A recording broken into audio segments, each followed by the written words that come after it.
বেল্লাল ভাই, এক রাতে কষ্টের দাম গোটা বাংলার ব্যক্তিরা আপনি দিতে পারবেন না।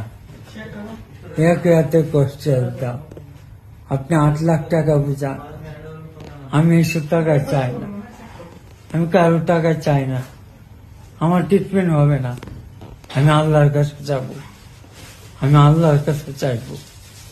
আমি প্রয়োজনে সব টাকা মসজিদে দিয়ে দেব, কিন্তু আমি আর বেঁচে থাকতে চাই না।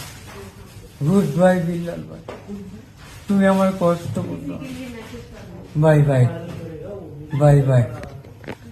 এই বয়েস অফ সাইদ নিয়ে যে পরিমাণে নোংরামি করছে, এই বিল্লাল যদি সারা জীবন, হ্যাঁ, সারা জীবনও যদি সে মানবিক কাজ করে, আমার মনে হয় না এরপরেও সে নিজেরা ক্ষমা করতে পারবো।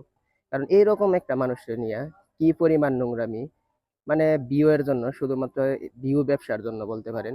তো বিল্লাল এক সময়, আমি সহ সবাই, সাধারণ মানুষ সবাই বিল্লালের ভক্ত ছিল।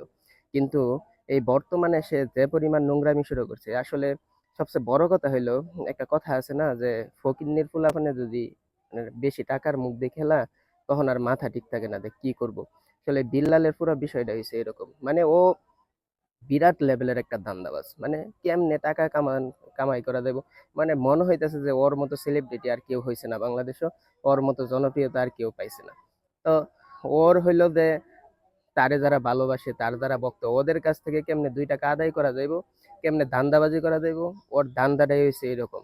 এরপরেও কিছু চেলাফেলা আছে, ওর কিছু মুরিদ আছে, মানে ওরা হইলো যে ও যদি রাইতেরও বলে যে এখন দিন, চাঁদেরও যদি বলে সূর্য, এরপরে ওরা এটা নিয়ে চিল্লাই বলে হ্যাঁ ভাই, রাইতে এত বড় একটা সূর্য উঠছে। তো ওর চেলাফেলা গুলা হয়েছে ওই রকম।